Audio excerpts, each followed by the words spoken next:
so keep that in mind. Yeah, hey, forget I asked. That'll definitely do. Ew. Join the Discord. It was the least fun I've ever had playing this game. A small but vibrant and extremely humble community. No, I've seen the sleeves, but I'm like, you said you're suiting up, and then you put your sleeve on. Thank you for saying that. Because I'm a demon on the keys. Next thing I know, we're both dead. I immediately left the lobby. In Vietnam. What are they playing for? Are they playing to win?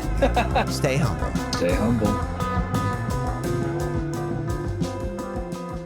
We are absolutely fucking live, dude.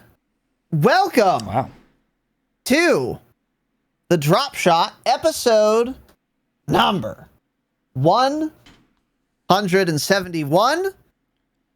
For the first time in a while, in fact, on this podcast, which is, of course, the Dropshot, a Call of Duty podcast, we've got a lot of shit to talk about related to Call of Duty. And let's absolutely fucking go, dude. Crazy. Who would have thought? A lot of fun and exciting developments to discuss tonight. Season 6, at the time of recording this premiere episode of the program, will be going live in 1 hour and 54 minutes, give or take. And by the time you're hearing this on an app, it will have been live. But that's just how time works, right? Yeah, that is. You can record things before a thing happens, and then you like hear it later. So, and this has been your Intro to Metaphysics course. My name is Professor Dr. Casey Riley, also known as Razinon, and I am joined once again by, back from Zion, narrowly dodged a large cat attack, unfortunately. My good friend Tanner. Tanner, how did you like episode 170 with Jacob Down? Yeah, what's up? What's going on? How are you? Yeah. Good. Hey, can you tell us your favorite part of that episode, dude? I'm just curious. I liked when it ended. Is that your favorite part? Yeah. Got it. Cool.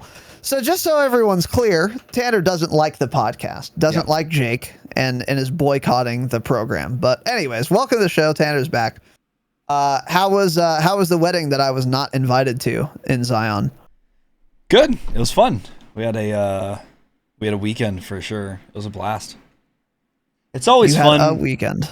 It's always fun when like you're in the wedding and more involved than just like a guest, you know? True. Well, I guess you wouldn't know actually because you weren't even invited. You weren't in it, or you weren't invited. Wow, dude! Did he just do that? No, what's funny is he invited Jordan like 2 weeks before too, so he just simply didn't want you to go. I guess I don't know. Yeah. So oh well. Get absolutely shit on. Yeah. It happens. Yeah. It happens, and hey, I wish him and them the best. You had already decided a month and a half before that you weren't going either way. Well, after Vegas, I was like, man, I forgot how just exhausting it is leaving. Leaving the house, yeah. Yeah, so leaving the studio. So I just figured, I don't know. Anyway, whatever. Welcome to the show. So today we've got, as we said, a lot to talk about. Before we get into it, quickly, a couple of announcements. It is a new month. Almost a new season.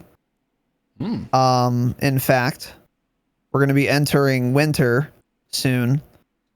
Not really, actually. We're actually farther from winter than we are from the other season that's before the one we're in, which I totally know. Welcome to our new gold patrons, Shameful 878. So we wrote out the word 8, and then you put a number 7, and then a number 8. So we couldn't decide if we wanted to say 8 by spelling it or by putting the number down. And that's fine.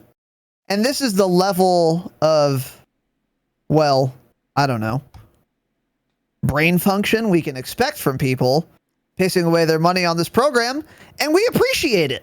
We will exploit people like you, Shameful 878. Yeah. And thanks, dude. Welcome, bud. Also, holy shit, the longest name we've ever seen on the Patreon. I'm almost positive. A founding father of the MHA Disco Dick Dan. I'm going to be honest, I kind of like it.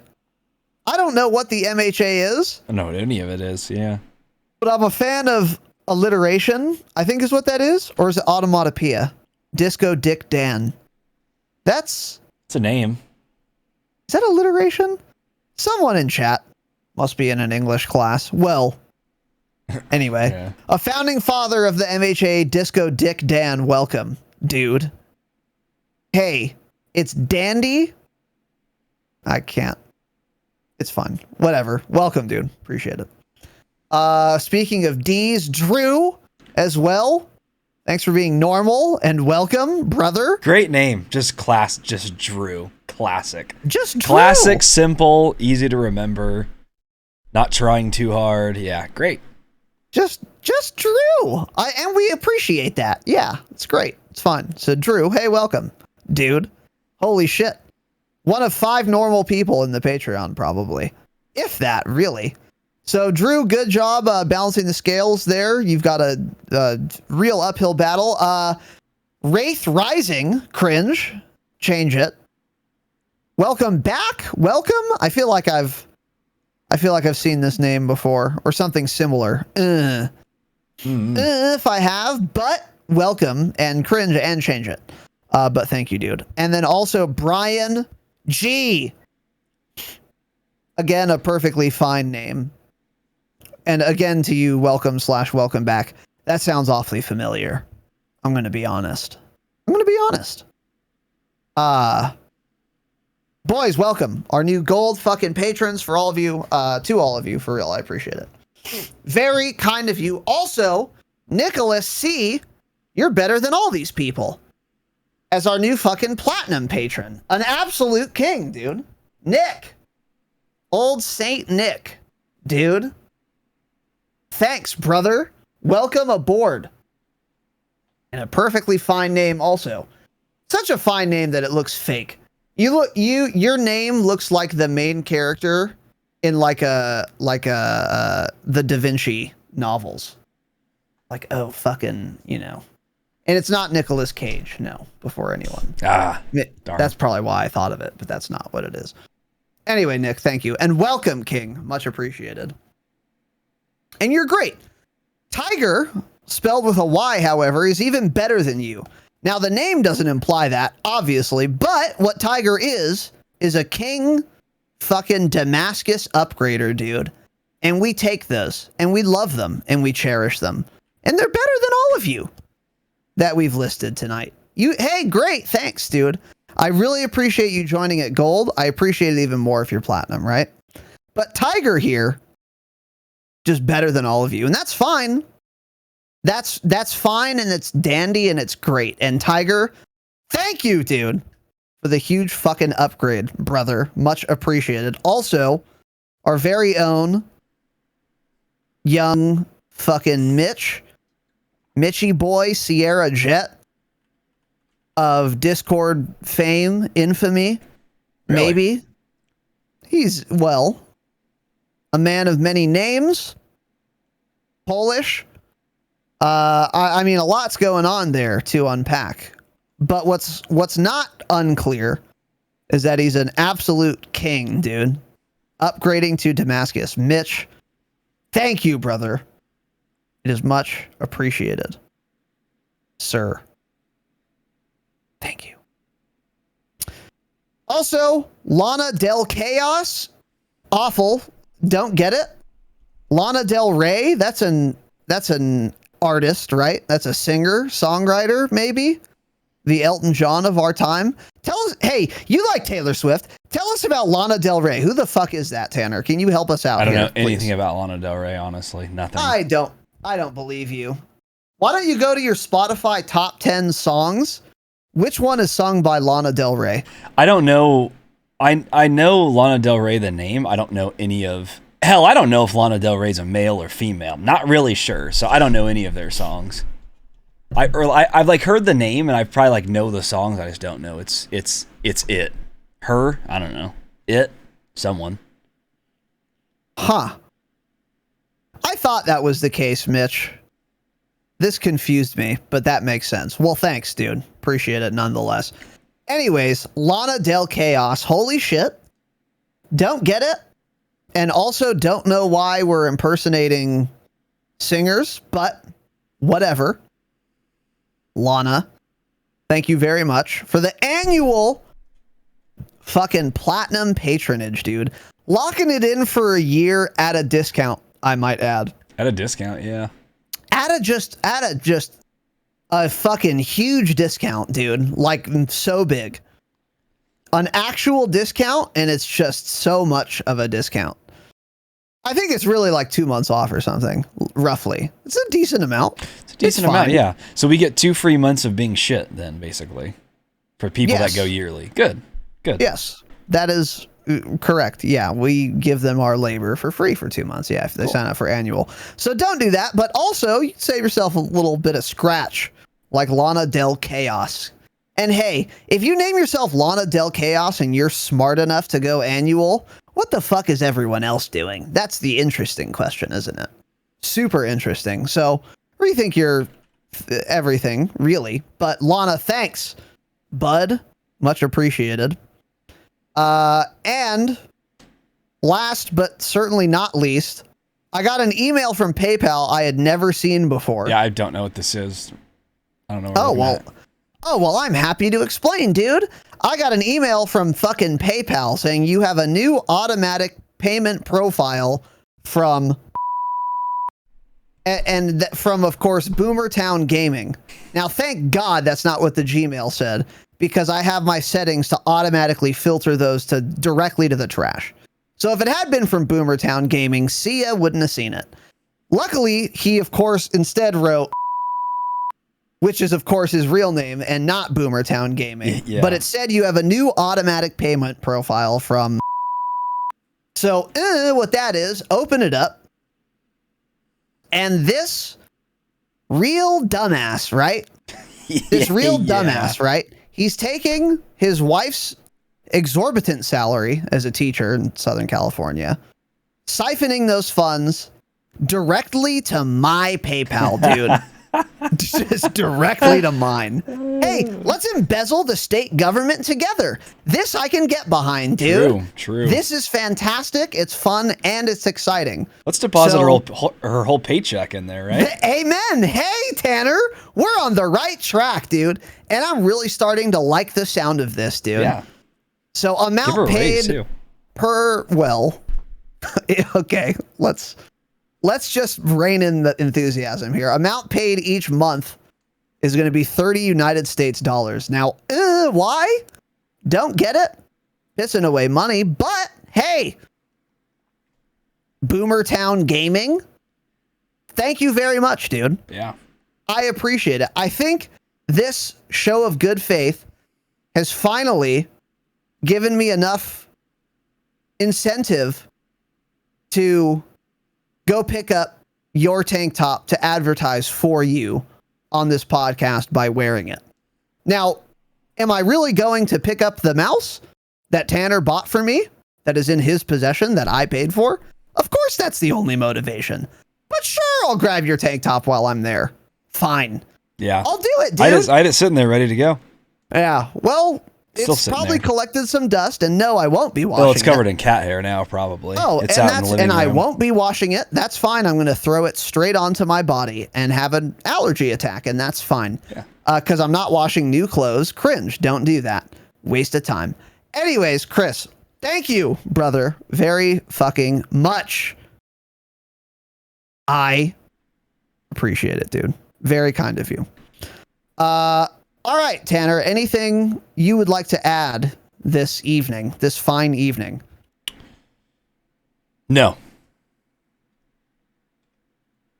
Cool, man. So patreon.com/the Dropshot.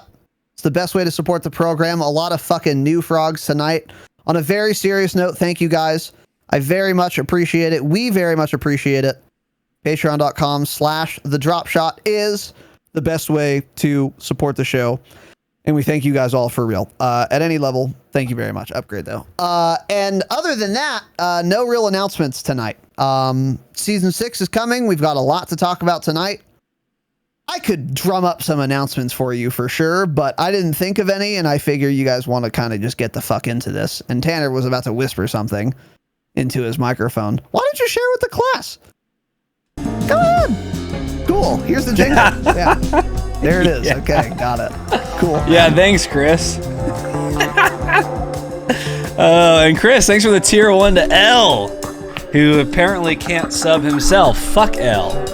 Fuck you, bitch. Chris, thanks for the gifted sub.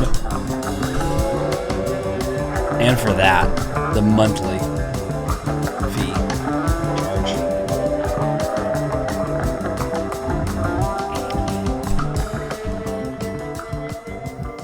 All right, boys, welcome to the podcast. Again, as we said, a lot to talk about. Playlist updates section we're skipping because there's a new season starting tonight. There's going to be new playlists with it, so we're just going to dive right into that. First, for the timing, for those of you here live, quickly, Cold War, well, everything's available tonight at 9 p.m. Pacific time, the correct time zone, of course, October 6th. So that is when that is happening. That is in 1 hour and 40 minutes from now. Now, we've got a couple resources here. We've got our Season 6 roadmap, which has been released. There are some things on here. Pretty sure everything on this roadmap we will be discussing tonight. So I don't think there's really anything to add other than that. The roadmap does say the final showdown October 7th, which is just Eastern Frogs. That's when Season 6 goes live. So that is that. And then everything else on the roadmap we will be discussing this evening. So not much to say there.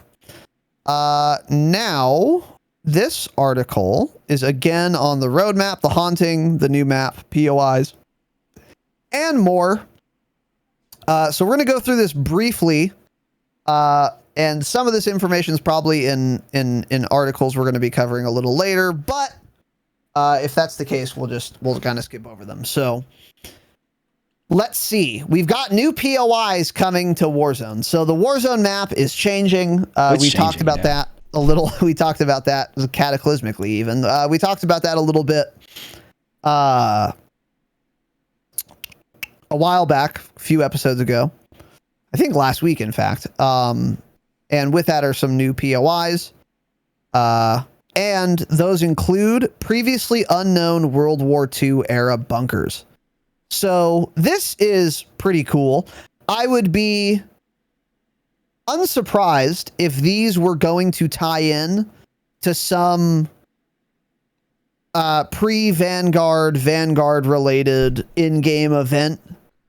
Similar to when Cold War was happening, we had to find a hologram of Adler, like he was on the Death Star talking to us on fucking Tatooine or something. And then you'd like run into the stadium while the nuke's going off. That kind of shit. I think that's going to happen again in Warzone. Yeah, for This sure. is not really based on anything concrete yet, but I expect that to happen. And I believe these bunkers, World War II era bunkers, will be involved. That is probably why they're World War II era bunkers. From a lore perspective, and from what I've been reading on these bunkers is that they're going to function similarly to the bunkers we used to have on Verdansk. Now, technically, we still have bunkers, but what I mean by that is that these will be whatever. You go in, you see the big fucking door with the locks, and then you put in the code. That is, of course, the desktop background on your computer. And then you type that in, and then you open it, and then there's a room full of, well, 8 specialist bonuses, $500,000 cash, advanced UAVs. What's the Recon Max one called? Foresight, yep. Etc. What are your thoughts on these bunkers in general, and these new ones coming for the next 29 days plus? Yeah, they're cool. I have no issue with the bunkers. They said somewhere else, they worded it differently that almost made it sound like the bunkers were just all going to be open. Like, I don't know why I assumed that there's not going to be like key codes this time. It's just bunkers are going to be open already. If that's the case, I feel like they won't be full of insane loot like before.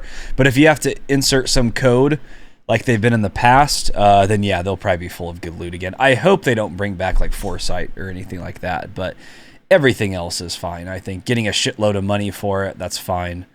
But yeah, I feel like these will kind of be maybe ignored unless they're full of really good loot because with all the other map changes that are going on. Yeah. I don't think people will care too much about the bunkers unless they have insane loot. If they have shit like Foresight specialists, then yeah, they'll be flooded with people. Yeah. Mm-hmm. And that's been bothering me about current Verdansk. I've been playing a lot of Warzone in the past week. And I've been having fun, actually. And one thing that's really been pissing me right the fuck off is all these goddamn red doors. Because every game, there's at least one advanced UAV called on me, if not two. And it allows people to just get these really fast loadouts. Yeah. Which that's not the biggest deal, but the advanced UAVs are fucking annoying. Because if that gets called and they're close to you, they're probably, if it's early game, they probably also have enough money to get loadout before you. So now they have loadout, you might not yet, and they have you on a UAV. See ya. Yep. And there's 80 red doors in Salt Mine. Oh, there's so many per game. I don't know why they increased. There are more than there used to be. Yeah, way like more. No question. And it's, I don't know, it bothers me. But anyways, whatever. I don't think the bunkers would be as much of an issue as the red doors are now, because there will be fewer of them. Even if the loot's just as good, if not better, there will be fewer of them, and they will therefore be higher risk because they don't move, unlike red doors, and people are going to hot drop them, try and get there first. It'll weed some people out, whatever. Also, the Gulag, a new Gulag is what this says, which it's not. A return to a familiar 1v1 combat arena. So for the next 29 days, we're going back to, or longer till the map comes out, whatever. We don't know at this time. We're going back to Gulag Showers, the original Gulag map.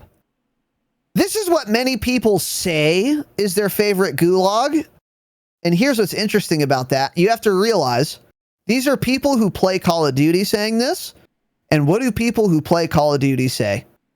They say that the shit that is in the past was way better than it actually was. Yep, the oldest one's always the best. And that it's just the best thing ever. Yep. Was Gulag Showers the best?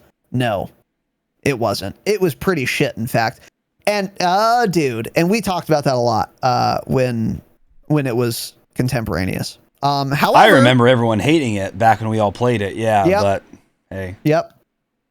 I will say, I know I said I liked the new Gulag a lot when it first came out. Psych, cap, and I was wrong, dude. Yeah. I was so wrong, it made my balls just come back into my body and my voice crack. Wrong, dude. Holy shit, it is the worst. It is too small. It is perfectly symmetrical, which is, well, yeah, you get what I'm saying. It's symmetrical enough to be fair, but it's too small and there's too much shit. And every single time you throw a stun, you'll stun the other person. It's small enough to do that. So I'll unironically take Gulag Showers over this one. What are your thoughts on a return to the showers, dude? I don't like any of the Gulag. I've never liked one of them that much. Gulag Showers, I remember being annoying because people would like jump up on the sinks and get in like that head glitch spot. That was annoying. Another thing is they'll just hold the angle, and as soon as I run through, I'll just get fucking fried immediately. So none of the Gulags have ever been good. Let's be clear. They're all fucking dog shit. Yeah. Judging from what we've had everything now, though, Showers is probably a top 3, but again, that doesn't mean anything. I don't even know what my favorite is because it's so hard because I really don't like any of them. Nuketown probably actually was my favorite. Nuketown, yeah, which a lot of people hated that one too. I don't know. The Gulag just fucking sucks. It's really that simple. I think it's cool they're going back to it though for the final season of Verdansk. I like that idea a lot, so I'm okay with it. Because if they came out with something new again, it would probably end up being even worse than Showers. So at least we basically know what we're getting, and it's not going to be something super, super shitty, you know? Right, exactly. Yeah, I'm with you there. And it wouldn't be worth their time. So that's another fair point. I agree. So also we're going to talk about this next point later. Let's see. So a couple of the new POIs, fissures level the stadium and downtown. Fissures. A fissure is a I think that's a geological event of some kind. Seismic charges have devastated the stadium in downtown. Yeah. So, stadium's going to be like a new interesting POI. There are fissures. So there's some, I don't know, the ground being pulled apart or something, in stadium. So it kind of ruined a lot of the buildings or the building, I guess. And then, according to screenshots I've seen, one building in downtown has fallen. Now, only 105 more to go for this to be awesome, but it's something, I guess. Because on this screenshot, again, I'm looking at downtown. I'm seeing all the buildings. They are all as erect as ever, except for exactly one. There's a bunch that are fucked up. Okay, tell me more about this, because that's not what I'm seeing. I've got one pulled up here. So anyone who's here live, and you should be here live, of course, here is one image that we have. This is downtown. You can see back on the far left here, there's stadium. To the right is... that's the museum, I believe. Oh, no, favorite's still up. Okay. Yeah, so there's all those buildings in the background right there, those are all fucked up. Well, yeah, no, favorite is gone. No, they're not. No, that is favorite, right next to stadium. Oh, wait. No, it's not. No, it's not. You're right. Looks favorite different. Is gone. Favorite's gone. You're right. Yep, because the buy station's Favorite's right there, right in front of stadium. Yeah. Yeah. So there's a shitload of buildings gone. Oh, okay. Yeah, okay. there's a bunch that are all destroyed. Okay. Here's another image. Here's a different angle, and here we go. It's gone. Mass destruction going on here. Mass destruction. So you're right. So much of downtown is just rubble now. I would say, I mean, it's still not going to be the majority. It's probably fucking 10-15% of it will be destroyed. Still better than nothing. And by the way, downtown is no longer the worst spot in the map to fight. It's been factory for a while. Downtown is better to fight in than factory. Fuck factory. Fuck that area. Yep, factory is trash. Yeah. I agree. And then here's one last image. This one kind of shows the crack more, and you can see here too, there's like a bridge going across still. So you can still drive vehicles across these large cracks, and then areas like this, you can probably jump it. But yeah, so massive crack goes along the edge all the way out. Not sure how that'll work. I know there are some screenshots where at the, like, you can go down below the crack, but what if, I'm wondering if some of these are just so massive if you fall down in them you die or something. I'm not really sure how that I was going to ask that too. Yeah. I don't know, because this is Nakatomi right here, isn't it?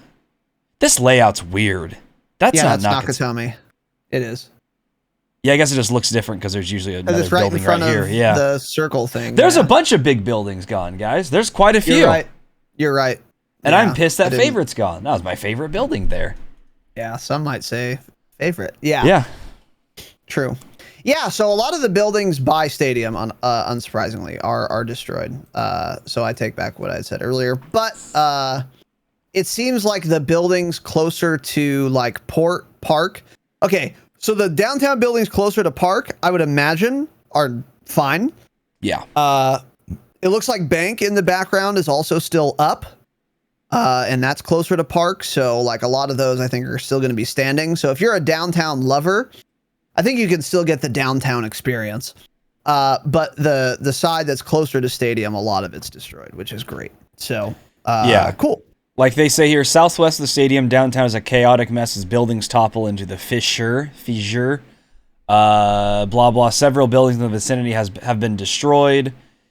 Expect less verticality in this notorious part of town, as well as some additional areas to explore. That's probably just going down into the large cracks, into the openings. Right. Yes. And then they talk a little bit about the World War II bunkers. Hidden beneath Verdansk's surface, long before the original Verdansk bunkers you may have explored previously, was an underground system of passageways and armaments rooms. So this leads me to one of two conclusions.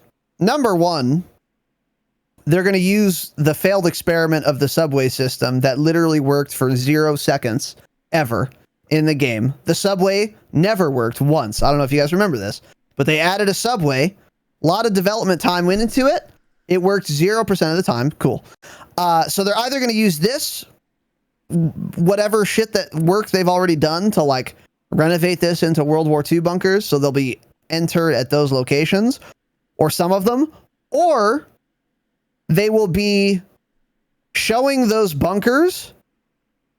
So I don't know if you guys remember, but when we had the original Verdansk bunkers, as they put it, there were some bunkers you could go to, you could see, you could take pictures of, but they were never able to be opened.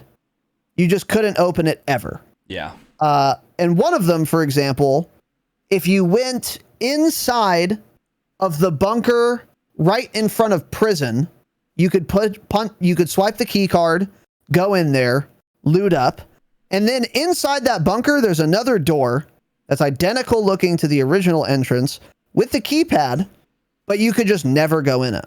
So maybe that'll be openable now, and that would be like the World War II bunker. We'll see. But those will be coming to the map. I wonder if those ones north of Salt are actually bunkers, or if that was just part of Salt Mine. Because looking back at now, I feel like they're just going to play that off as that's part of Salt Mine. If they've put a bunker there, then sure. But I think what that actually was is like railroad tracks coming out or something, and then it's closed off. So, but it's been kind of like assumed that those were going to be bunkers since those were put in with the new Verdansk 84 map when we got that. But yeah, interested to see what's going to happen with those. Yeah, true. Because Salt's kind of a dead drop zone often. That could bring a lot more people there. And I like fighting around Salt Mine, so we'll see. Especially north of Salt Mine, there is so much free real estate, some might say. Yeah. Where there's nothing happening. Yeah. So they could make they could make something happen there. And then they also discuss regiment transition incoming. Take action by October 5th. So as part of the Season 6 update for Warzone, regiments will be frozen in preparation to transition it toward a new and more rewarding clan system based around playing with your friends and fellow community members. After October 6th, you will only be able to view your regiment roster and inspect players. You won't be able to create, manage, switch, or invite people to your regiment, use regiment tags, or get the happy hour rewards after this date. So this is all to limit any variables as Call of Duty sets up a new clan-based system to be rolled out in Warzone by the end of the year. More details to come during Season 6 and beyond. This is kind of... I'm not surprised that they're changing this or making a clan system or whatever, because they already announced that. But putting this in in their blog post, discussing the roadmap in Season 6 generally, they are making a lot of to-do about this, more than it frankly deserves. So, this leads me to think, one, is this much ado about nothing, or, call me Shakespeare, or is this actually going to be like something interesting, and cool, the clan system? How could it be that much different than regiments? Because that's what they're making it sound like. What do you think? Yeah, I mean, what can they even do that's going to make it that good? Right. Thought there was talk maybe about like clan, like weekly XP and stuff, like how much XP your clan gets, like you get rewards or something maybe for it. I don't know. But then it's like, how do you even do something like that when one person's clan could have 8 people in it and then another one will have 200 people in it? Like, what do you even do that's going to like balance that, you know? Hopefully, if anything, what you gain from stuff like this is like double weapon XP tokens, stuff like that. Just regular double XP. Maybe your whole clan can earn double battle pass XP for getting something done. I don't know. It could be a cool idea. Don't know how well it would work. Even say, doing weekly challenges for your clan could be cool. Like get a total combined, get 500 AR kills in 1 week as a clan. But then again, how do you balance that with different clan sizes? That seems like something that they couldn't really do. Because I don't think there's any way they could do it where it's going to scale based on how many people are in like the clan. Yeah, that doesn't make any I sense. agree. So yeah, whatever they're going to do with it, probably honestly won't be anything crazy. But I guess it's better than what we have now, which is essentially nothing. Yeah, everyone has the same clan tag. Yeah, I agree. Yeah, I think no matter what, it's not going to be that big of a deal. However, one thing I just thought of was, remember in Black Ops 4 and many other Call of Duties, but not lately, you could get your weapon gold and then prestige the weapon itself, which was independent of prestiging your character. And if you prestige it once, you can display like your kill count on your gun. And then if you prestige it twice, you can also display your clan tag. Or vice versa. I don't know what order those were in. But what if maybe it was like, you know, for October, if your clan gets 100 Warzone wins, of any of you, then you guys can now put your clan on like your guns, your clan tag. That'd be cool, right? It'd be cool for sure. It's probably not something they're gonna do. Yeah, I can't really think of anything like realistically that's actually good that they would do. So what would be cool is something like if you can make like a custom clan emblem and like custom clan calling card and people could choose to use it or something. But I don't think custom anything's ever coming back. The world is too PG rated now. You could do some pretty crazy shit with those, and we saw it often, and people didn't get banned for it. There'd be some disgusting shit on there. Yeah. Or, you can just make one that says, imagine not having a nuke, LMAO, and just troll people like that. Which was the best one I've ever seen. Yeah. So. Yeah. But yeah, that won't be coming back either. So any good ideas I had, they're not going to put in, so I don't really know what to expect. Yep. Yeah, that's kind of where I'm at. But still, I am actually pretty excited to see what they have in mind. Because they are making a big deal out of this. And Activision's done that and then not delivered before. But maybe they'll be different this time. So then they say more to come. They wrote some words on the document. And stay tuned for more intel regarding Warzone events, intel on anti-cheat, and Vanguard-related content in the weeks to come. I don't have anything else to say on what they mean by anti-cheat, but they are still talking about it, so that is something to keep in mind. And then we're on to Cold War here in the same blog post. More talk about zombies. Forsaken, the final chapter of Black Ops Cold War Zombies. Experience the epic conclusion to Zombies, complete with a new perk, a new wonder weapon, new main quest, and more. I don't know if we had learned of what the new perk was. I don't think we did at the time. The map and the weapon, right?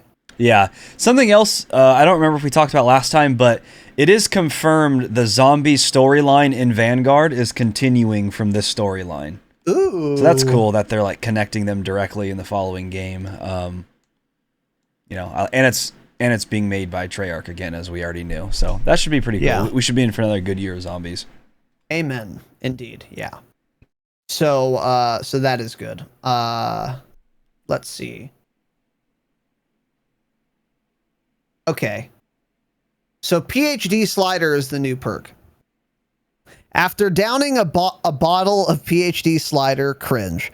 The 10th and final zombies perk in Cold War, an operator can take advantage of the following effect. Sliding into enemies triggers an explosion. The size and damage increases the farther you slide before impact. Okay. Now, let me be honest. Either this is going to be really good and then overpowered and then why shoot your gun, or it's going to be completely dog shit, not worth using at all. The only, in fact, reason I could see to use this would be to get this as like your second perk after Juggernog and then slide into super weak enemies because it's only round 6. And then you can actually kill them with this trash explosion that won't do shit for you at round 20. That's kind of Yeah, what I I'm wonder thinking. how that would scale. Or it's going to be so good that, again, why get a ray gun? Why get the new wonder weapon? I'm just going to slide cancel my way to round 1000. Don't understand. Weird. Not bad. It's fine, I guess, but I'm very curious how this will work. I don't know. What are your thoughts on slide canceling into explosions? Sounds like they ran out of perk ideas to me. It really does. That's yeah. It's such an odd idea, really. I don't know. It just doesn't make sense to me. Yeah. It doesn't line up with everything else. It's like more health, reload faster, run faster, and then boom, slide into zombies and kill them. Huh? Yeah. What? It just doesn't seem like it should be a perk. I don't know. It's like it's something they wanted to be a what are the field upgrade things called in zombies? Oh. I think they were called field upgrades. Was it just called field upgrade? Yeah. It's like they wanted it to be that, but they didn't implement it that way. Like, let's just somehow put it in as a perk. I don't know.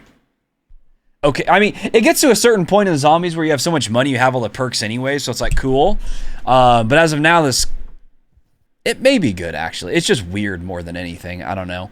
It also says here, though, as you level them up with your crystals and through the skill tiers, it features full immunity to self-inflicted explosive damage, the ability to trigger an explosive payload after falling from a vertical distance, and more. Again, kind of just weird things. No self-inflicted explosive damage is pretty big, actually. You can throw like something right at your feet if they're all over you, and just keep shooting, and then it'll explode. You'll take no damage. It'll kill zombies. That's pretty cool, actually. Mm-hmm. But yeah, the whole sliding aspect just sounds kind of odd. It could be fun though if there's like a bunch of them and you can slide just like you're fucking bowling, dude, and blow them all up. That could be cool. Yeah. Yeah. It's weird, and I do feel like it probably won't end up being as strong as I'm expecting. It's like, it'll just get to a certain point and it won't do anything past, level round 8. Yeah. Yeah, that's kind of what I'm thinking too. Yeah, this sounds kind of like that other perk we had talked about last time, where the perk itself was trash, but like at skill tier 3, the passive was really good. I don't remember what it was, but I distinctly remember saying, this perk is shit, but it's worth it just for this passive if you level it up. True. Kind of what this I think it was that one of the recent ones they added in, like the Death Perception, Deadshot Daiquiri, I think, maybe. I don't remember what it was. It was one of those recent ones. Ham is saying this is based off an original perk from BO1, but yeah, I don't know. I don't think I played BO1 at all. Yeah. But cool. So anyway, yeah, whatever. Cool. And then more on the new wonder weapon, the Crystal Axe. I don't think we knew quite this much about it, because we have a screenshot here. It is a battle axe made of aether energy, is what it looks like. Yeah, it does. It looks like if you had the dark matter camo, which I have and Tanner doesn't, the dark matter purple camo in Cold War that I have and Tanner does not have. We're going to have a race in Vanguard who gets mastery camo first. Hey, dude. Game on, brother. $100 whoever gets ready, it first. set, go, dude. Deal. Bet. Yeah,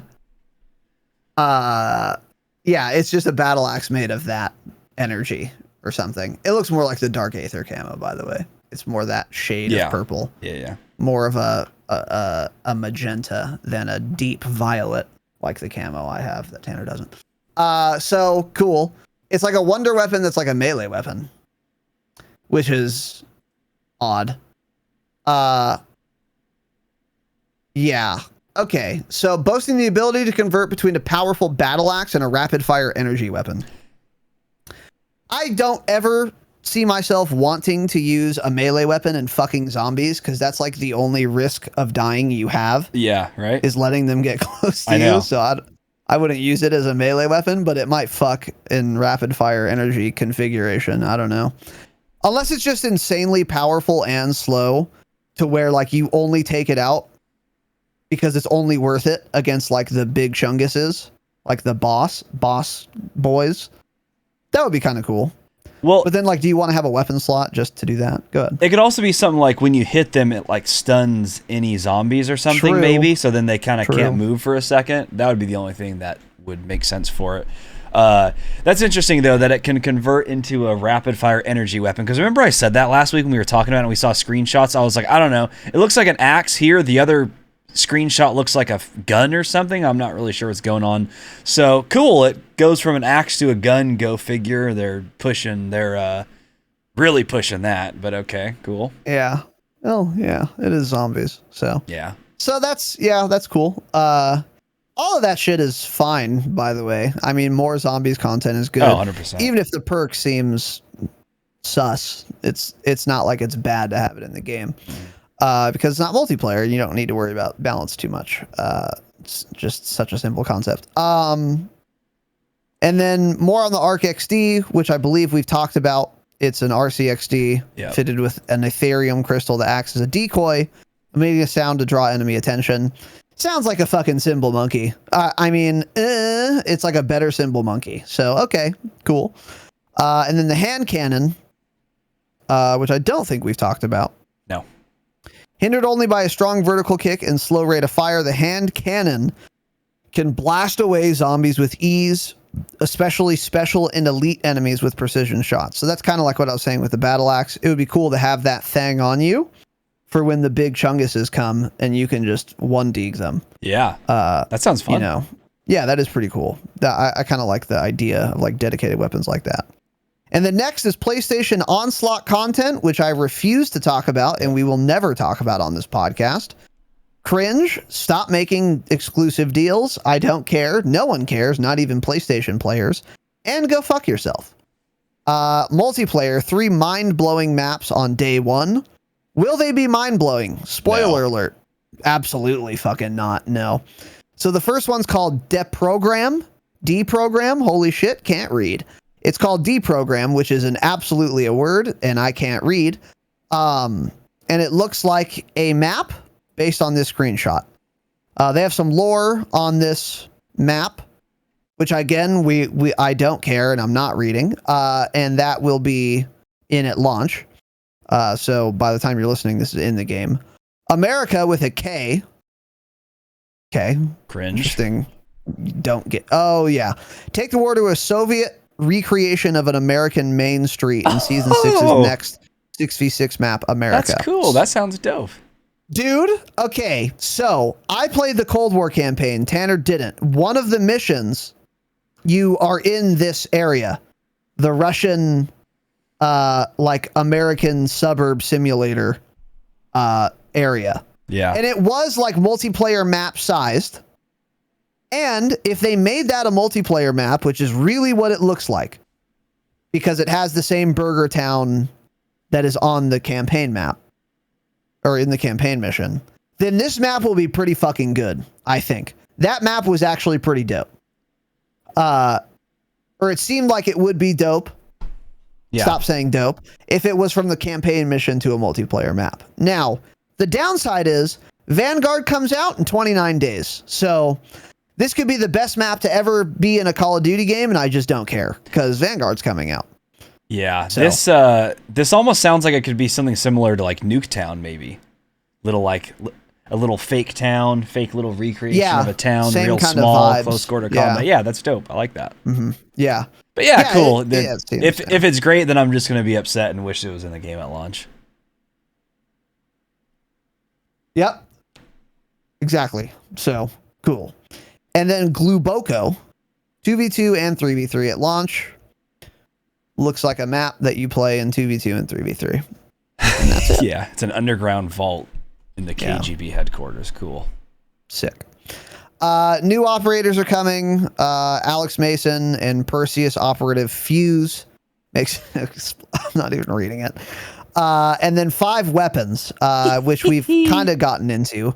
A lever action shotgun. So Tanner was right. It is a shotgun. It's a lever action shotgun. And a reliable assault rifle within the battle pass system. In addition to a new melee weapon earned via challenge, all available on day 1. During the season, expect a unique submachine gun and a set of dual-wield melee tools. So there are 3 new weapons: lever-action shotgun, an assault rifle, and a unique SMG. What are your thoughts on that, Tanner? Nothing really. We already talked about these last week. There's not really a whole lot of specifics here. Yeah.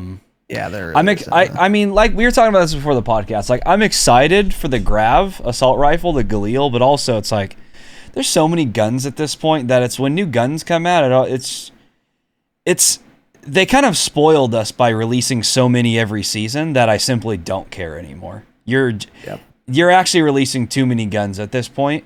And it's like they don't feel different anymore. It's not their fault. It's their fault they're releasing too many, but eventually they're all just going to feel so similar because you've just flooded the game with so many different guns, which are the exact same thing, just reskinned. So that's cool. We have another assault rifle. It's probably going to be a top tier assault rifle and you can use it. And that's it. It's going to feel like the other ones, I'm sure. I mean, what else is there to say about new fucking guns at this point, right? Yep. This little SMG, on the other hand, looks interesting, mostly because it's really weird looking. But that we're not getting until later anyways. But yeah, I'm sure the Grav will be good. I think the Galil... Oh, fast firing rifle. Okay. I thought it was a slower gun. Yeah. I'm not really big on assault rifles right now anyways, unless it's like a close range build, so. Yeah. I mean, perfectly well said. Yeah, and that's the problem with all these guns. It's like either the gun is going to be fine and it's going to feel the same as every other gun we have, or you want to release a gun that is actually different and feels unique, and then what are you doing? Scraping below the bottom of the barrel for ideas such as a lever-action shotgun, which is going to be fucking dog shit, and doesn't matter, and is a waste of developer time that I would prefer they spend elsewhere. That's all you can do. You're either going to have a different, fun, and exciting gun that fucking sucks, or is insanely broken, neither of which are good, or you're going to release another assault rifle that feels exactly the same. Yeah, I know. So that's exactly where I'm at. There's just too many guns for everything to have its own identity at this point. It's like it'll be thrown in the meta. You can use it alongside a Cold War AK, an XM4, a Modern Warfare M4, an EM2. Bunch of other guns. It'll probably be usable. Don't forget a Modern Warfare AK-47, a Cold War AK-47, a Vanguard AK-47, a Cold War AK-74U, a Modern Warfare AK-74U with the fucking conversion kit, a Vanguard AK-74U as well, probably too. Cool. I have 6 Kalashnikovs to choose from, and they all shoot bullets. Sick, man. Yeah. Awesome. Good luck balancing those. Okay, prepare for the haunting, is what this says. And I would not say that of my own volition. I like that. Prepare for it. Okay. We hope you like scary movies. The Halloween event spectacular will take place from October 19th through November 2nd. Now, whatever. I'm excited for this. I fucking hate scary movies, by the way. And I did not like the jump scares when I'm trying to loot to get a loadout, because I'm getting pushed by someone with advanced UAV who's gotten 3 loadouts already because they went through a red door. I don't like that experience, right? And I have to loot really fast. And now what's going to happen is I'm going to be looting, scared for my life in game, of course, and then fucking the ring bitch is going to crawl out of my computer monitor, and now I'm scared for my life in real life now as well. Cool. I hate jump scares. Stop it. But we're going to get them back for the Halloween event. And jump scares aside, I am hoping, and I'm pretty optimistic, that this Halloween event will fuck just like last year's. And I am quite excited for it as well. Do you have high hopes like I do? Very high hopes. It did fuck last year, so it was fun, dude. Yeah, this was one of like the few events that was really good. So yeah, I'm excited. Mm-hmm. Yeah. It's going to be for a while, too. October 19th. Well, it's not that long. Through November 2nd. It's like 2 weeks or so. It's enough time. It's enough time for LTMs. So that'll be cool. And the new prestige levels become a true prestige master. Okay. By the way, I still don't know how the prestige system works. Yeah, I don't get it. And I don't care. Nope. Same. My level is like, I don't know. My level's like 100 something now, and then it's going to go to like 55, but with an asterisk because I'm prestige 6 from like 2 seasons ago. I don't get it. Yeah. Nope. Really dumb. New operators. I have nothing to say on this unless you do, Tanner. No, not at all. Okay. Don't care. Let's see.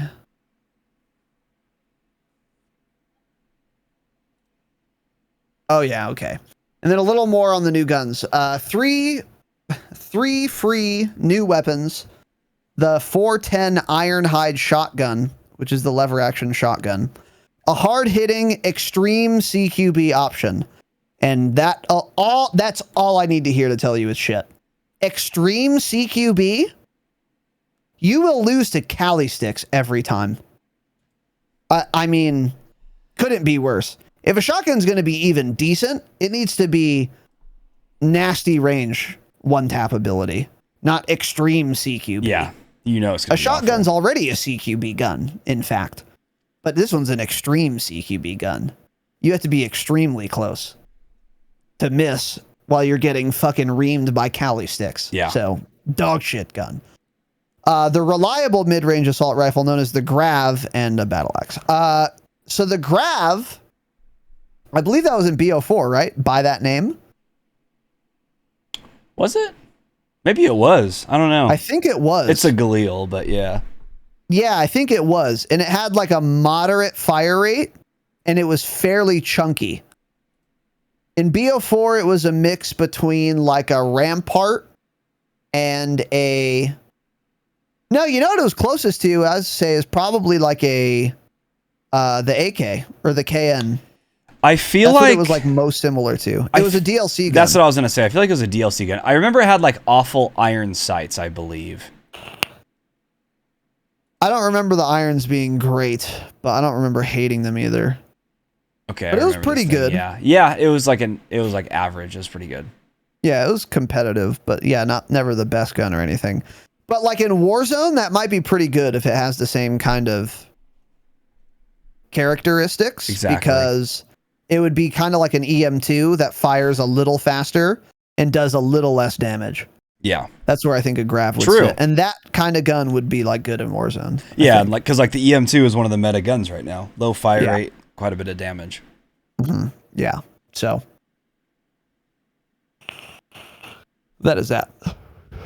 They talk more about the shotgun, which I'm not reading. And then the Grav assault rifle. Oh, okay. Full auto AR. Fast firing rifle with improved range. Oh, fastest bullet velocity in class with modest damage and moderate recoil. Oh, wow. What does that sound like to you? Sounds like nothing because it has really good velocity and it has a fast fire rate. It doesn't remind me of anything, actually.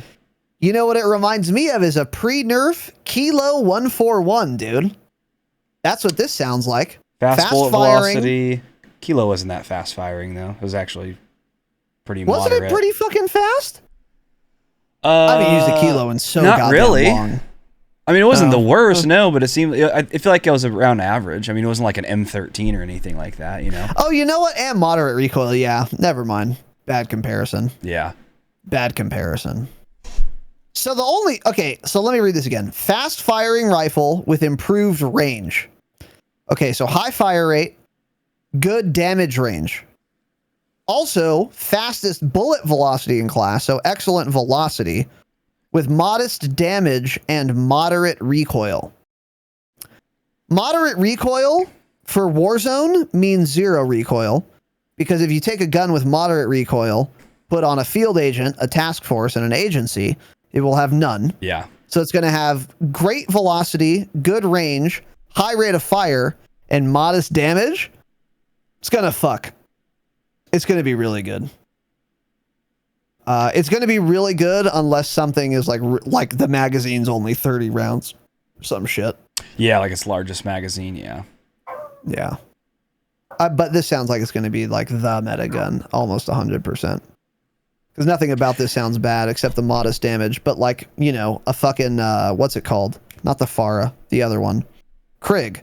Krieg has modest damage. It was meta because it didn't move. Yeah, that is true.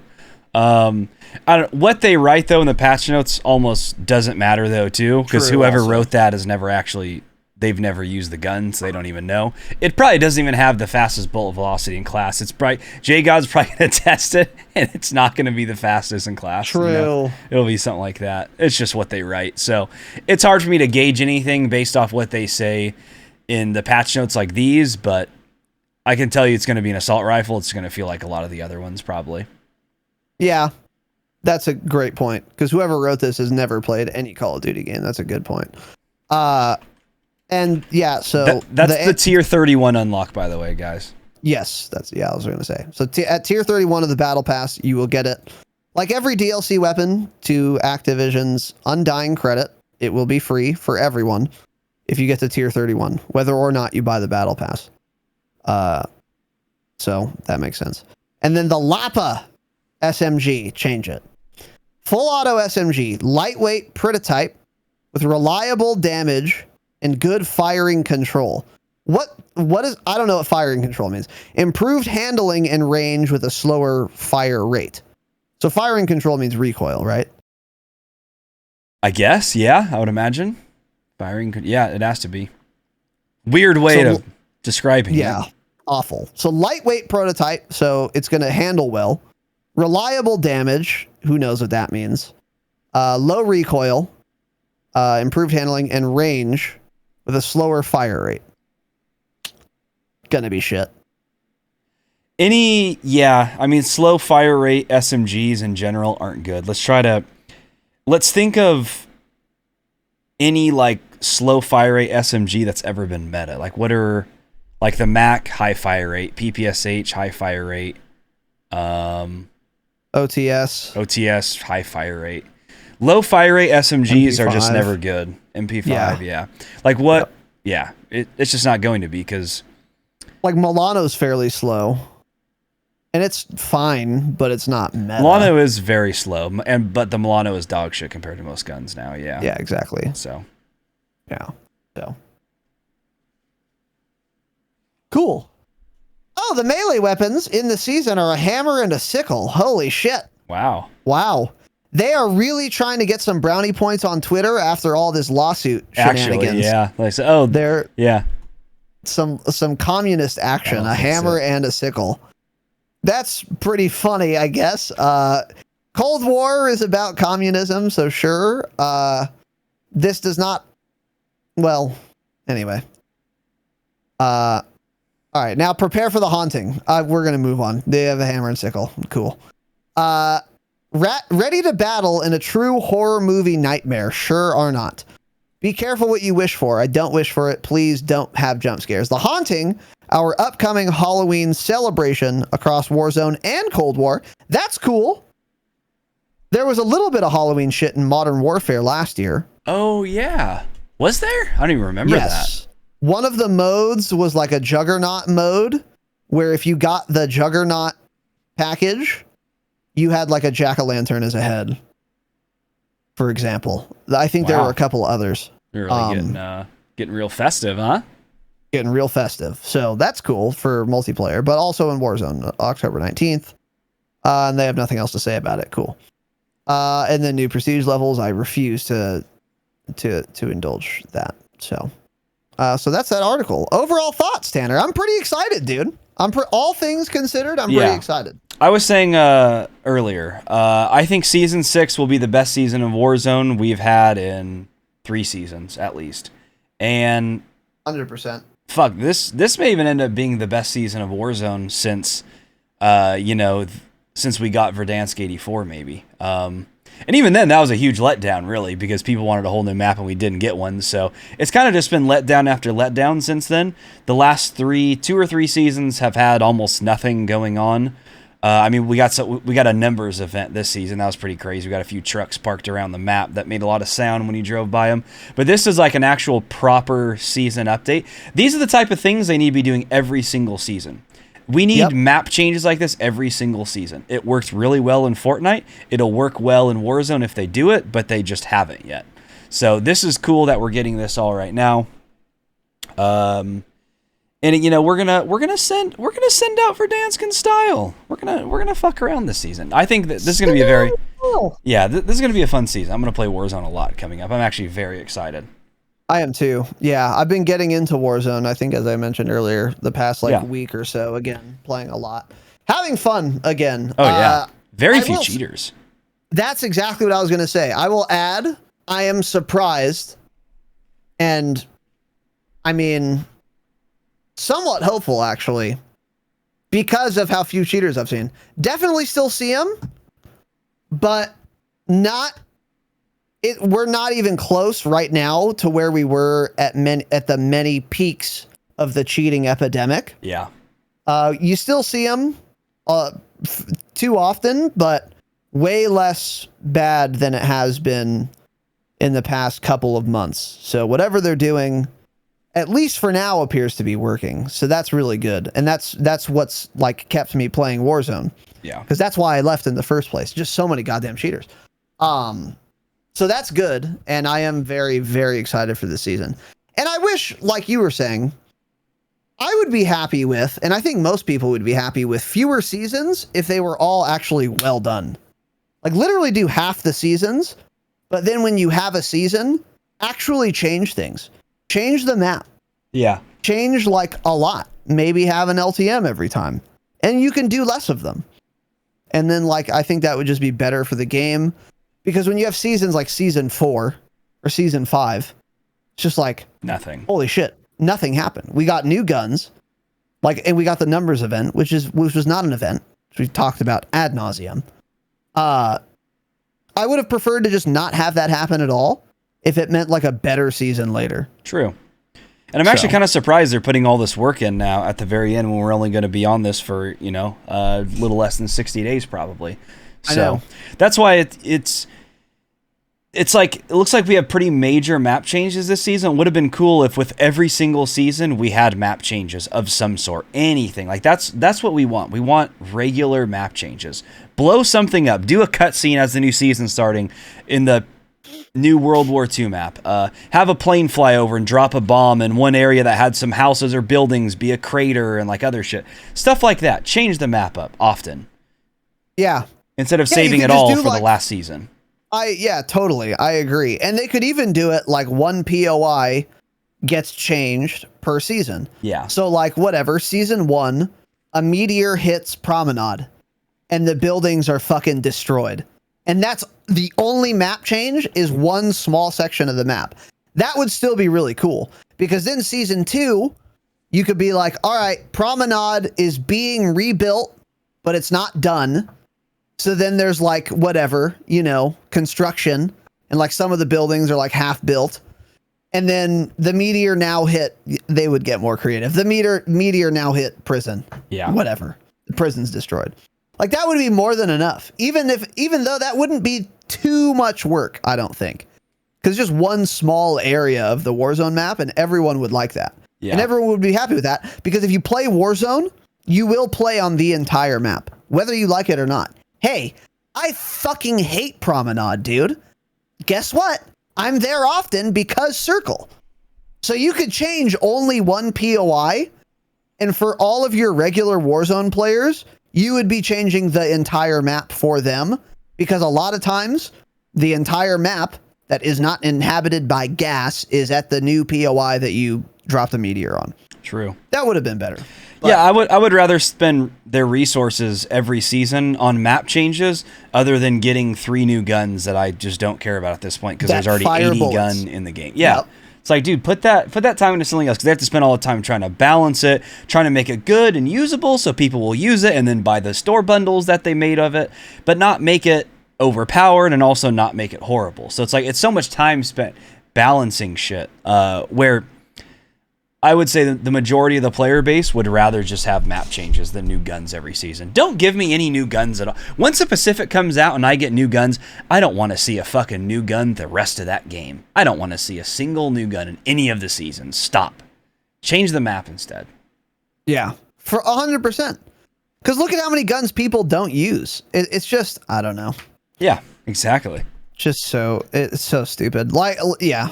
And anyways, we've talked about that a lot. So support for the Drop Shot is brought to you by Manscaped, who are the best in men's below the waist grooming. Manscaped offers precision engineered tools for your family jewels. Manscaped just launched their 4th generation trimmer, the Lawnmower 4.0. Join over 2 million men worldwide who trust Manscaped with this exclusive offer for you. 20% off and free worldwide shipping with the code DROPSHOT at manscaped.com. Imagine shaving with a sleek, well-designed and optimized trimmer that makes shaving time your favorite time in the bathroom. I am blown away by the performance of the 4.0. I love it. The craftsmanship and details are next level on the Lawnmower 4.0. Manscaped engineered the ultimate groin and body trimmer by focusing on intelligent functionality and an incredibly comfortable grooming experience. Their 4th generation trimmer features a cutting-edge ceramic blade to reduce grooming accidents thanks to their advanced skin-safe technology. This upgraded trimmer includes a multifunction on-off switch that can engage a travel lock. It also gives you the ability to turn the 4000K LED spotlight on and off when needed for a more precise shave. That is still my favorite feature. I love that little light. The Lawnmower 4.0 even allows you to customize your trim through additional guard lengths with sizes 1 through 4. They've also got wireless charging. The new wireless charging system uses electromagnetic induction, which can help battery length last longer. If you've been shaving with the same nut trimmer on your face, you've been doing it wrong. No one wants to end up with pubes in their mouth. Certainly not you. It's time to get your own ball hair and body trimmer with Manscaped to make me time the best time and enhance your confidence with some nice smooth little buddies down there. Get 20% off and free shipping with the code DROPSHOT at manscaped.com. Once again, 20% off and free shipping at manscaped.com. Use code DROPSHOT. Unlock your confidence and always use the right tools for the job with Manscaped. All right, bitches. So now we are going to get into Warzone Season 6 patch notes. As usual, we did not get these notes until 7 p.m., which is when the program starts. Raven can get fucked. We aren't changing our schedule based on what Raven wants to do. And frankly, I kind of enjoy getting a live reaction / podcast on these. Yeah, I do too. So we're going to go through these. We have not read them yet. We are delivering... We're going to share our surprise and joy and authentic first impression with you on the program. So here we go. Warzone 1 Season 6 patch notes. First of all, they give us the playlist we're going to have through the week of October 28th. Now, I like this. Yeah. I think this is cool. So the week of October 7th, which is going to be this week, of course, for those of you who do not have access to a calendar, Verdansk, solos, duos, trios, quads, plunder quads, payload, port. So payload is a game mode that I've never played, but it's been in the game before. And it's coming back, and it's called Payload Port. So it'll take place on Port in Verdansk, the area called Port. Rebirth Island, Resurgence, duos, and quads. And then on the weekend, quads will, instead of regular, be Iron Trials quads for only the weekend. I don't like that. I wish they just had Iron Trials for the whole week. However, that's fine. I'll take it. And we are getting Iron Trials to come back as quads, which is kind of what Tanner and I were expecting, unsurprisingly, because Raven hinted at this, of course. So then the next week of October 14th, Clash 50v50 comes back, as well as Payload Promenade, 2 game modes that we've had before, and I've never played and never will play. Rebirth Island, scopes and scatterguns trios. Okay. So is this a Shoddy Snipes Halo playlist, but that playlist name is copyrighted? Because I guess that's what that sounds like, right? Scopes and sounds like scatterguns. it, yeah. And it's on Rebirth. That's cool. That actually seems kind of fun. Shoddy Snipes, Rebirth Island trios. That would be cool. And then Resurgence quads. And then on the weekend, instead of regular BR trios, you get Iron Trials trios. Week of October 21st. Iron Trials duos for the entire week, not just the weekend. And then, Tanner, whatever's going on underneath that, can you help me understand? I assumed that was the Halloween event, right? It's certainly possible. The color is, in fact, orange. So what we're looking at here is an image of all of these updates, and then they are bullet listed, enumerated, not numbered, actually. But under Iron Trials 84 duos, there's the next bullet point, and there is like It's a pumpkin. Is that a pumpkin? It's hard to see. Checked, yeah. No, I couldn't see it either, and you can't like zoom in on the picture either. Yeah, it's absolutely a pumpkin. Yeah, there's a pumpkin. So the Halloween thing. Okay. Just say that's the haunting event. Yeah. I mean, Jesus Christ. Or use a high-res pumpkin. Super ableist of them, by the way, to do that. Actually, true. Yeah, right? Yeah, fair. And what if you're colorblind? You think that's like I think it's red. I know it's the shape of a pumpkin, but it looks red. You think it's like a tomato? Yeah. Hey, yeah. Are we getting Tomato Town? Am I going to wipe out Tomato Town? I mean, come on. You fucking ableist pieces of shit, Raven. Disgusting. And then the week of the 28th, nothing exciting other than the pumpkin event, the pumpkin playlist, the tomato playlist, and Tomato Town. And on the week of the 28th, on the weekend, Iron Trials will be solos. That will be odd.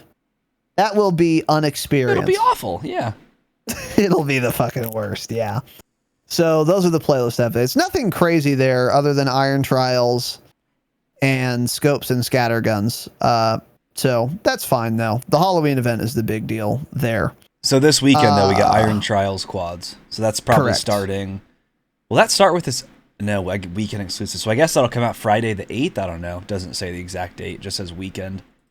Yes. Okay, so if we scroll down a bit in modes, there's more information on scopes and scatterguns.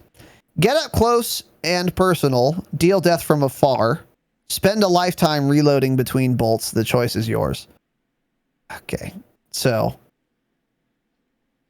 it is on Rebirth Resurgence. There's limited loot. The loot table will only include shotguns, sniper rifles, and crossbows. That's fine. Okay. No loadouts. No free drops, and no purchasable loadout in the buy station. So you have to just play with whatever shotgun, sniper, or crossbow you loot. Okay. And the new starting weapon, you will spawn in with the Marshall from Black Ops Cold War instead. That mode sounds a lot worse than it did before I knew. It sounds horrible, yeah.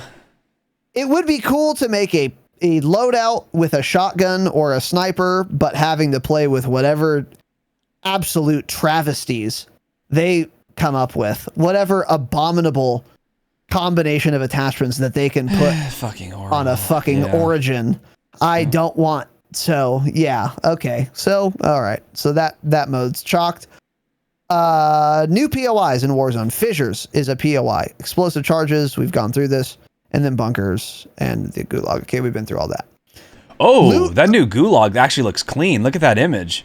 It looks like they removed a bunch of clutter and shit. That actually does. That looks fucking good. Okay, yeah, there was rubble and stuff everywhere. Okay, this may end up being a very good gulag this time. Yeah. Okay, cool. Yeah, layout's the same, but it does look less cluttered. That is nice. True. Yeah. Nice. So. By the way, on bunkers, make your way through this system of passageways and armament rooms, find high value loot, and ascend back to the surface before anyone else does. Wow. That kind of more makes me think they're going to use like the subway system kind of deal. Dude, is it going to have something to do with the fissures? Maybe at the bottom of some of these cracks, you get into like the rooms that way. A little bunker? Huh. Little bunkery boy? It's certainly fucking possible. Almost like there's been bunkers there the entire time, but we didn't know, and now that the Earth's cracked open, we have access to them. That would kind of play along and make sense with what they're going for. Yeah, the lore might even be that that's why they exploded the area, is to access these bunkers. Yeah. Possible. Actually, I think they already said why the area exploded. We just ignored it because we don't care about the lore. Got it. So if any of you can read, you can fill us in on why that happened. Yeah. And that is that. Okay, so gameplay. Loot across Verdansk has been adjusted. Okay, so the 410 Ironhide, the lever action shotgun, and the Grav have been added to the loot pool. New Gulag loadouts. These will be god-awful, as they always are. New ground and supply box loot. Okay. So not much has been said there. Plunder okay, don't care. RCXD has been removed from all modes until further notice. It was bugged. Oh, darn. Since the beginning, by the way. You could use the RCXD and be unable to get out of it. Ever. Even if you die. Or no, I think if you die, it reset you. Doesn't matter. There's a giant list of bug fixes. Scanning to see if any of this matters. Okay. Pellington, apparently the default reticle wasn't aligned like the Swiss blueprint was, I guess. Oh. Apparently also the MG82 was misaligned.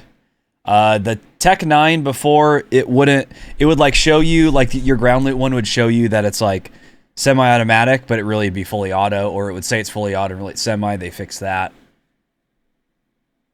Huh. They fixed that issue with the there's a Bullfrog blueprint that there was a problem with the audio. Like I don't know what the issue was. I just know that blueprint was banned from tournaments. Maybe because it like didn't make sound when you fired from far away or something, or it did make sound. I don't know, but that issue's fixed. Doesn't say what it was. Yeah. That's nothing too crazy here. Yeah. Yeah. So that's so good. They've said they've fixed bugs. We'll see. Oh, this is cool. Loot cards.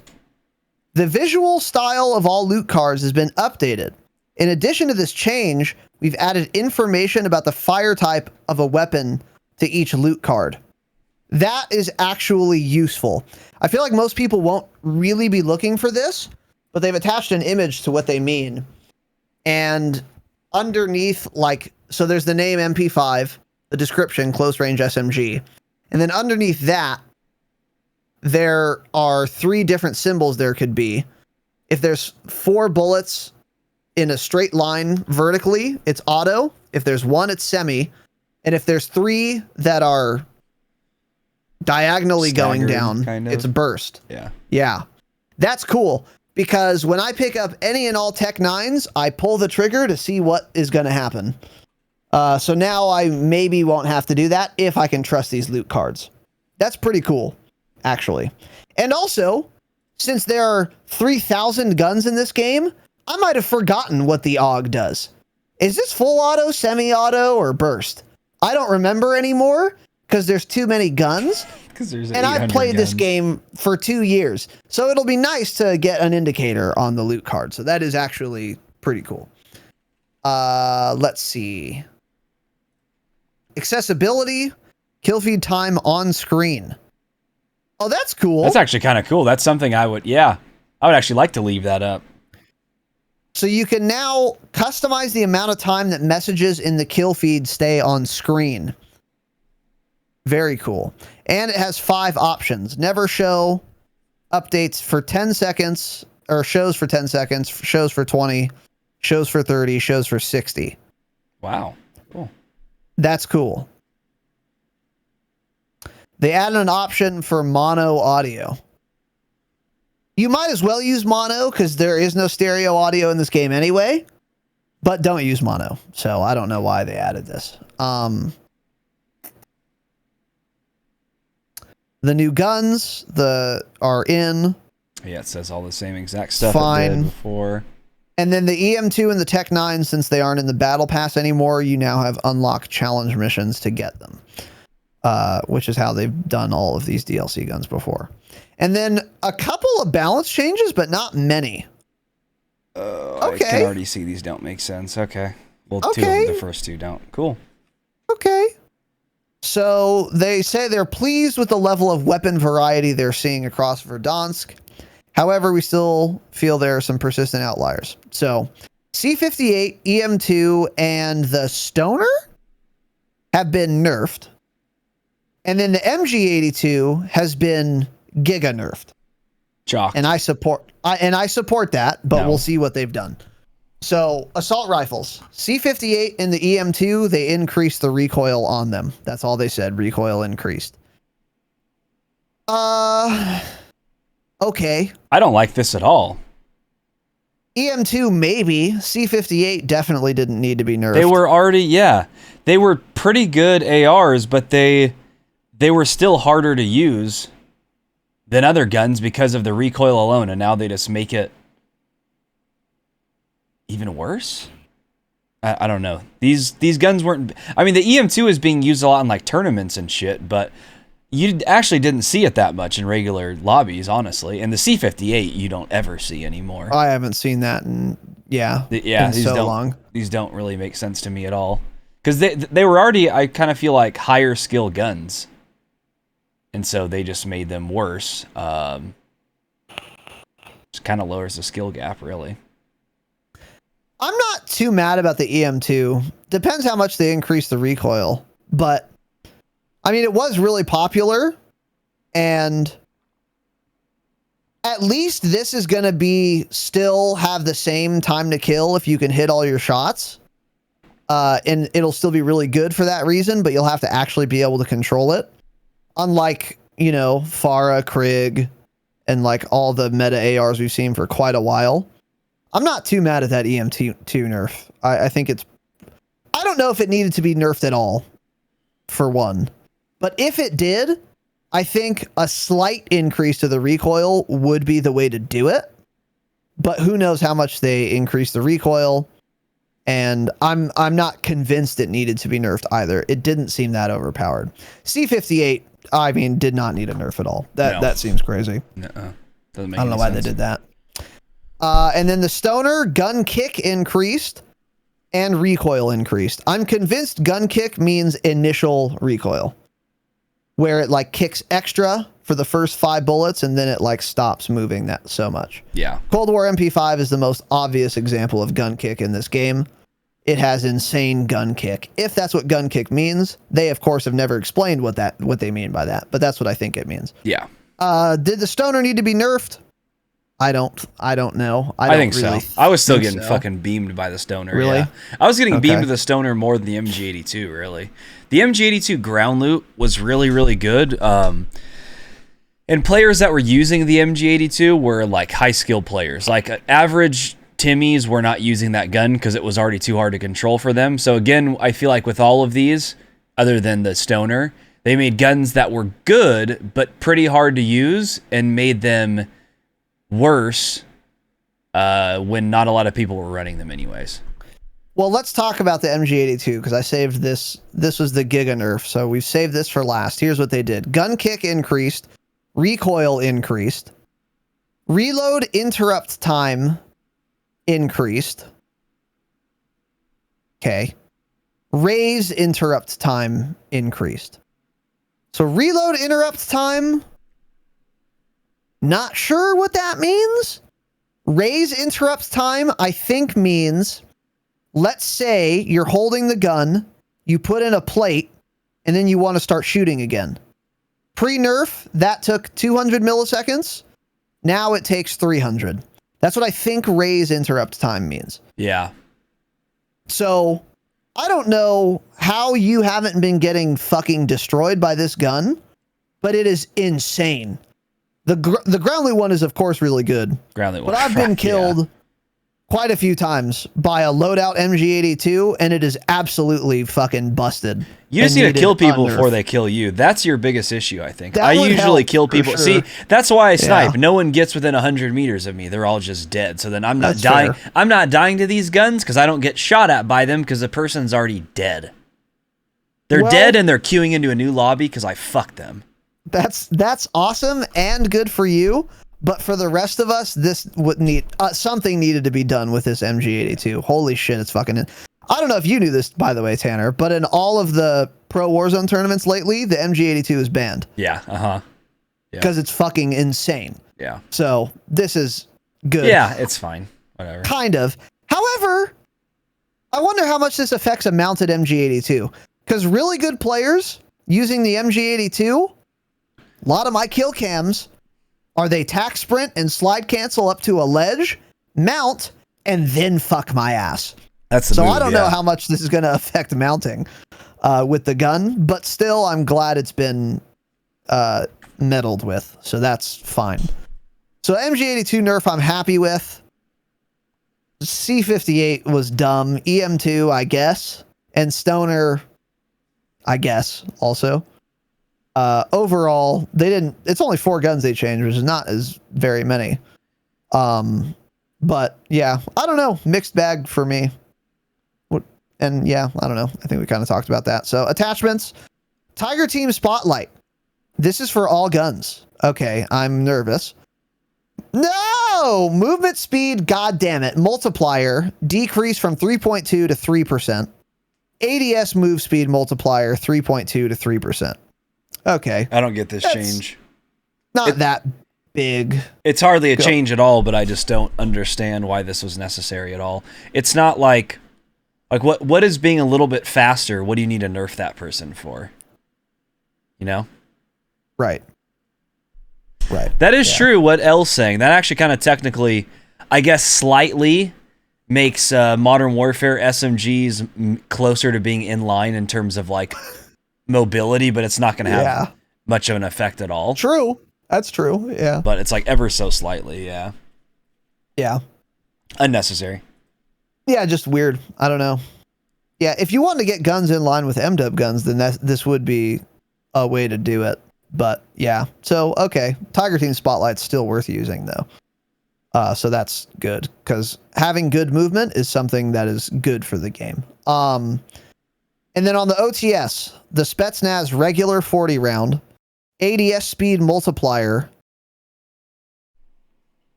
decrease from 0.85 to 0.835.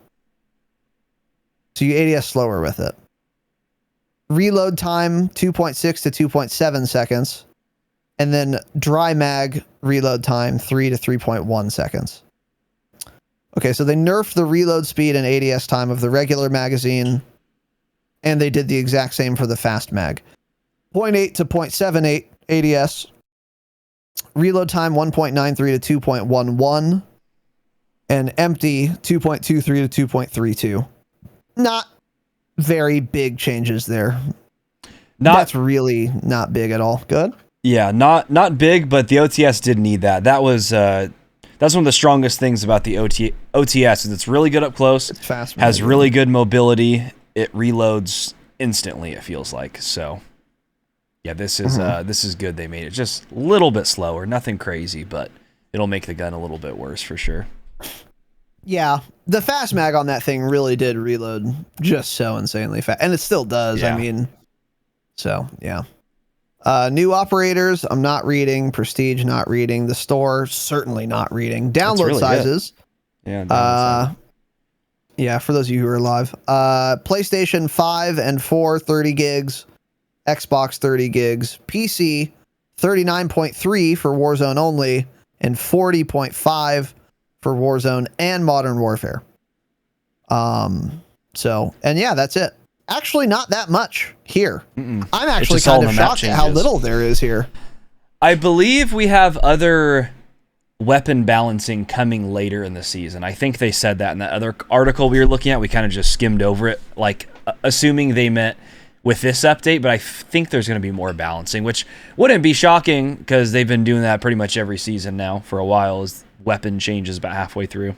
So I'm sure we'll see more, but yeah, expected a little bit more, but also the map changes are pretty big, so Exactly, that's yeah, good you're enough right. for me. Don't really need other fluff. I'm good with just the map changes, really.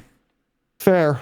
I agree with you on that. Yeah. So all in all, yeah, it's going to be a good season. We're just going to have to see how the map plays. But destroying buildings in Verdansk, unless the performance is really bad, like Nakatomi Plaza, just can't be bad for the game. I like this. I Yeah, like less building. agreed. So we'll have more to say on Saturday. But Tanner, did you link all these images? Did we already show these? I already showed all those images. Yes, those were the ones. Okay, I so already showed. that's it for patch notes and changes related to season 6 on launch anyway. But now we're gonna get into news and upcoming changes.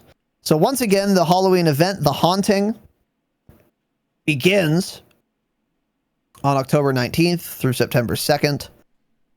There's going to be a new spoopy. I can't believe I said that. Spooky. I hate spoopy. Cringe. And I apologize for saying it. And I'll edit that out, of course. Ghostface is an operator coming to Call of Duty. So this is the guy from Scream. The Scream mask guy. Yep. I don't know if you guys remember. What's up? Many of you are old enough to remember this. You might be so old that you're senile and you don't remember, but not because you weren't alive at the time. You, of course, were. You were entering retirement at that age, in fact. But because you're senile. And some of you might be too young. But Ghostface is that Scream guy operator. Only spooky operator we've heard of so far. Last year we had 2. We had Texas Chainsaw Guy and Saw Jigsaw from Saw. So far we only have 1. There's another one, Donnie Darko. Is that what it's called? I think so. Is that the bunny? Yes, the rabbit? I believe so. Something like that. I know it's a popular movie. Honestly, don't know if I've ever seen it. But I've heard of it before. So I think yeah, I saw it and I was way too young and it didn't scare me. it came out. Yeah, I was just looking. It came out in 2001, so we were 9 years old. I was 9 years old at that time. But yeah, I don't remember. I don't know if I've ever seen it. But anyways, that's also not confirmed, but it's coming. It's leaked. It was in there with Ghostface as well. So we'll be seeing that. So it sounds like those are the 2 for this year's Ghostface and Donnie Darko. Yeah. Excuse me. Yeah. Ghostface is dope though. I like that one a lot. I actually may buy that one. I'm a little concerned because is it just a black operator? Little concerned. Yeah. Hey, I'll be buying it too. Not because I give a fuck about Scream, but because I want to be invisible to everyone else like they are to me. Yeah. So hey, here's a new rose skin, Ghostface. You're going to be reliving the early 2000s what's up era while you're getting fucked in the ass by the new rose skin called Ghostface. Cool, man. So there we go. And then other than that, we've pretty much covered everything else related to news. The biggest, of course, event is season 6. There's nothing on Vanguard out there right now. They've been doing this shit. So here's our new season, and there we go. So anything else related to the video game Call of Duty, that franchise, that we'd like to discuss this evening, Tanner? From the time of recording, 29 days out. It's about to click into 28 pretty soon here.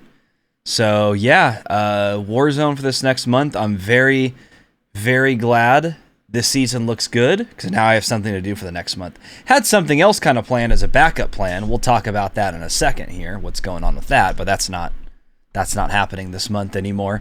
So but yeah, excited. Yeah, this will be a good month. Fun event coming up, fun season, map changes. Warzone's hard. I've actually don't think I've seen a cheater in the last 4 days. There was, I think, one cheater Jake got killed to yesterday. We've been playing hours every day. It's been very good. So if you've been away for a while, I would highly recommend coming back for the last season of Verdansk. Major map changes. Well, I say major, quote. Pretty big map changes. By Warzone standards, major. By Warzone standards, major map changes. Yeah, very few cheaters. Gun balance and shit like that are pretty good right now. I recommend you guys come back for the final season for sure. get your games in before we start playing Pacific here in, a little under 2 months. Amen. I share in your optimism. I'm very excited. Very excited. I've also been getting back into Warzone. I'm with you. Haven't seen that many cheaters lately, which is why I've been having fun playing Warzone. Dead Silence is still, of course, in the game, unfortunately. And what can you do? But at least they're not cheating. At least not in a way the devs haven't intended, like Dead Silence. But this season looks very promising. The Halloween event's going to be super fucking fun. Those are going to be fun streams. And they're going to be fun to play. The map changes, again, it's buildings and verticality being removed. That has been my biggest complaint with Verdansk, if you guys have been listening since day one, is that there are just too many goddamn buildings. These map changes means less buildings, or they're at least smaller buildings. So I'm happy with the map changes already. Really, the only thing I could see being an issue are resurgence of cheaters, which is always possible. We might see more. Hopefully we don't, but maybe. Really bad performance around these areas. So Nakatomi Plaza, to this day, I get on a 3900, 3090, holy shit, can't talk, and a fucking 9900K processor. I'm lucky to get 100 frames at Nakatomi Plaza, which is just insane. So, and that's still to this day, by the way. So hopefully these map changes don't come with double-digit frame rates. That would be cool. And also, hopefully the bugs don't last too long. Yeah. Now, it's important to hear what I just said. I didn't say hopefully there aren't bugs. That is a joke. There are obviously going to be bugs. Hopefully they don't last too long. There will be invisible buildings. You're going to be flying a helicopter through clear blue skies, and then you're going to explode on an invisible wall. That will happen. Mark my words. Clip me now, link me later. And hopefully these bugs are ironed out pretty soon, because we're not going to have much time with Season 6 anyways. But I'm optimistic. I'm optimistic because they haven't changed that much besides the map. So there doesn't seem like there's going to be too much on their plate related to Warzone anyway. They're going to have a lot on their plate, obviously, with the Vanguard release coming. But even with all of that considered, I'm very excited and very optimistic for this last season of Call of Duty, and especially with how it relates to Warzone. What I am not optimistic for is Battlefield 2042. Great transition. That was great. That was a good transition. I'm glad you like hold that. on. That deserves a... Hold on. Let's kickstart the soundboard here. Deserves that. That was a good transition. Yeah. Yeah, thanks, buddy. So the Battlefield beta went live yesterday, last night at 12 a.m. Pacific time. So, and it is a game with guns. Is it though? Yeah. So I was awake. I was watching Enders stream this experience. It seemed different. A couple things I thought were that the maps didn't seem as big as I thought they were going to be, but they were still very big. It's fucking massive. There's one map, by the way, and it's fucking massive. Oh, really? It didn't seem that big to me. Enders, I know standards? everyone was bitching about the size of the map, saying it was too big. So, and that's probably going to be one of the smaller maps in the game. Oh, yeah, maybe. It seems like it's, I don't know. I didn't play it, so I don't know. Just from what I saw. But the guns looked fine. You could slide like a lot. The grappling hook is really fucking cool, and there's a lot of cool shit you can do with that. Yeah, that was neat. Vehicles did not seem to be that much of an issue. But it's also a beta on one map, and people like don't use vehicles or aren't super good with them yet. And I don't know. I don't have much to say about it. It didn't wildly disappoint me. Again, I haven't played it, so it didn't wildly disappoint me based on my viewing experience. But it certainly didn't excite me either. I was just like, oh, I mean, I haven't played it yet, so that should tell you it hasn't excited me. I could have played it. Had time to, but I was like, I don't care. Yeah. whatever. I don't know. I'm just uninspired by it. Very. But Tanner has a little more criticism about the beta he's seen so far. Have you played it, Tanner? I don't think I need to play it. I think I'm done with it already. There's very few things I thought that looked good about it. The map that the beta was on looks fucking horrendous. Just the whole layout of it's just bad. It's weird. Battlefield maps, they're always so weird because there's like, I never know where all the action's taking place because it's so drawn out and large. There's people running between flags. It's like, where's all the action at? That's how Battlefield maps just always seem to me. True. They're just all kind of boring. I mean, it's not hard to make a Battlefield map, I feel. You just make a large fucking map and put flags around it. It's like there's more things you can do to like really mess up a Call of Duty map when it's small, to make like, you know, like to like cut off one lane or something, and it just completely changes how the map flows. This, you take a wide open area, you put some hills, you put some buildings, throw some flags on it, and it's a map. And it just looks very boring and dog shit. Hit reg, absolutely horrendous. I mean, horrible. The new... The thing where you can like change your attachments mid-game looks cool. I don't know how many attachments you're actually going to get for each gun. Is that all you get? Like 2 optic choices? Or I know. Like yeah. if there ends up being 30 attachments per gun, are they all going to be listed there? Or maybe you like set up your favorite one so you can fast swap in game, like a select few. I don't know how that's going to work. That part was pretty cool though. Like you were saying, the grapple hook looked actually really dope. That you could do some cool things with. But yeah, hit reg seemed bad. I know Enders was complaining a lot about the audio. He said it reminded him of Vanguard audio, where it's like things are muffled and you can't hear what's going on. The guns have no recoil. Oh yeah. So recoil. You know how Battlefield players like to talk about how COD is a no-skill game? I don't ever want to see that written anywhere again. A base gun in Battlefield has less recoil than any gun in Modern Warfare or Cold War. It like Ender shot at a wall when he wasn't controlling the recoil. It was like every single bullet from like 15 feet went in the same exact spot. There was no recoil in this game. Fucking crazy. Yeah, I don't know. I think it's just the map, honestly. I think the map is making it look a lot worse than it is. It just looks so boring, so uninteresting. And they put out a beta with 1 game mode and 1 map. Oh my god. Like, the Vanguard beta actually surprised me because we had quite a few modes. It was changing every day, different maps, different, you can do like blitz with the combat pacing and shit. This is 1 map, 1 mode. That's all you get, apparently. I don't know, for the whole beta, for the week or whatever long it is. I'm just like, it already looks so fucking boring. So, I don't know. I'm super unimpressed with it. There's actually a lot of rumors even now that it's going to be delayed because of how bad it is right now. Very, very buggy.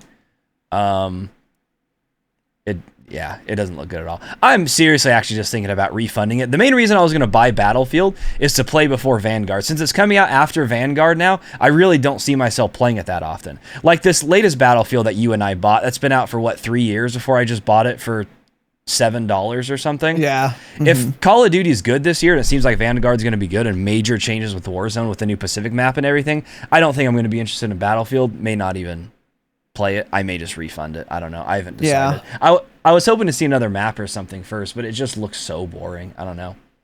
Yeah. Nothing inspiring about it at all. So it looked like Battlefield. Like it looked like just another Battlefield. Yeah. I didn't like the thing how when you slide, every single time you slide, your field of view like fucking doubles. It looks so weird. Really, it's like jarring. I don't know. There's just so many issues that, again, I haven't played it, but I was going to once I started watching Enders 10 minutes in. I'm like, oh, I have no interest in playing this beta whatsoever. It looks horrible. So yeah, unimpressed. That sucks.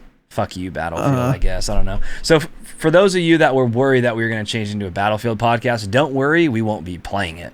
Let alone change to a Battlefield podcast. Yeah, I won't be installing it. Yeah. Yep. So I think we're good there. Yeah, I'm with you there. The performance is fucking terrible too. Oh my god, yeah. Ender's 5950X, A 3090. perfect computer. He has a top of the line gaming computer. Every component. He was getting at the most 160 frames at time, at the most. Whereas when he plays like Battlefield 5, he's getting constant 250 plus, constant. And he could hardly crack 160 in this game. Really, really bad. That is not good. Imagine how that's going to play on consoles. Huh? Like I what? know. Crazy. I know. Fuck EA, fuck DICE. I should have known better. Yeah. They're worse than Activision. I don't know. I'm not like a Battlefield player. I've played much less Battlefield than Call of Duty, but I've played some, and yeah, I don't know. It looked like a Battlefield to me. Like there was nothing very different about it. The grapple hook is very cool and different. Okay, that's one mechanic. That's not terribly impactful. And then everything else that's new that I know of anyway, like the ability to change your scope, like literally on the fly, not even when between next respawn, but like right there. Oh, okay. I guess I don't know. That's fine. I just don't care about that. Like I'll wait till I die to get my new scope. It's not that big of a deal. It's like cool, but also super gimmicky. The Battlefield LARPers, they're gonna love it, but that's also something they should bitch about, right? They like want all this Battlefield realism, and literally in the middle of a gunfight, you can change your optic like instantly. Yeah. It doesn't even show you like taking the optic off. It is just the optic changes, and it's just different. Right. Exactly. Yeah. So I don't know, but yeah, like other than that, like what's new with this Battlefield? It's like nothing that I know of so far. Again, I'm not super abreast on this stuff, but even bigger maps and more vehicles. Yeah. And it's like, okay, does anyone care about that? I don't know. That's why I wish they had a different map or a different mode in this. Cause like these large conquest maps, they're just so boring. Like in Battlefield 5, we always play Breakthrough, right? Because that mode is like there's vehicles and shit in it, but at least the maps are a lot smaller and it's a lot more infantry based. You get fucked to the vehicles, but you can kind of avoid them easier because a lot of times they're like city maps and stuff. But this is just a wide open, boring, lame conquest map, uninteresting. Give me a different map or mode and then I can judge it a little bit more. But initial impressions are not good. Yeah, for sure. I agree. So anyway, for those of you Battlefield players, check out the Objective of Battlefield podcast if they're still doing it. Hopefully they are. And they'll have thoughts. I think they are. I'm almost certain they are. They'll have thoughts on the beta. They know way more about Battlefield than we do. But yeah, that's kind of what some Call of Duty dipshits think about what we've seen so far. Again, neither of us have played it, but I don't know. I trust Enders' opinion more than my own on anything related to any FPS game, especially Battlefield. So I'm kind of with his analysis, and I'm sure he'll have a YouTube video of his like first thoughts that you guys can look into. So yeah, I think that comes out tomorrow. You said that. Other than that, that is it for most of the program. Now we will read our iTunes review of the week. We should make a little sound that we play. No. Like iTunes review of the week. Let's not. And then the sound of like the rainbow we're sound not or something. Okay, I'll just do it manually every time. So starting now. Now it is time for our iTunes review of the week. Shing! Where we read an iTunes review for the week. So if you want your review read, rate the fucking podcast 5 stars on iTunes and write a review. Now, you don't have to do that. What you do have to do is rate the podcast 5 stars on iTunes. You just click the button and then you're done. You're required to do. Or you can you have to click one of two buttons, right? You click the 5-star button or you click the unsubscribe button. Those are your options. So you have to do one of those two things. What you don't have to do is write a review. But if you want to write a review with a 5-star rating, then I might read it on a podcast. Like I'm about to do now. Homs Q, change it, cringe. End it all in game, of course. Wrote amazing with a 5-star rating. Wow. As the title of this review. I started listening to this podcast to pass time while I was landscaping. real king shit, dude. Tanned, chiseled body, landscaping with some earbuds in, listening to this, scholarly, erudite program, the Dropshot of Call of Duty podcast. A real king, doing real king shit. Since then, I can't wait for EPS. Thank y'all for doing what you do. Stay humble. Hey, Hams Q, change it. Thanks, Stay humble, brother. buddy. Stay humble indeed. Very kind of you. And that, boys and girls, is it. Patreon.com/thedropshot. 5 bonus EPs a month.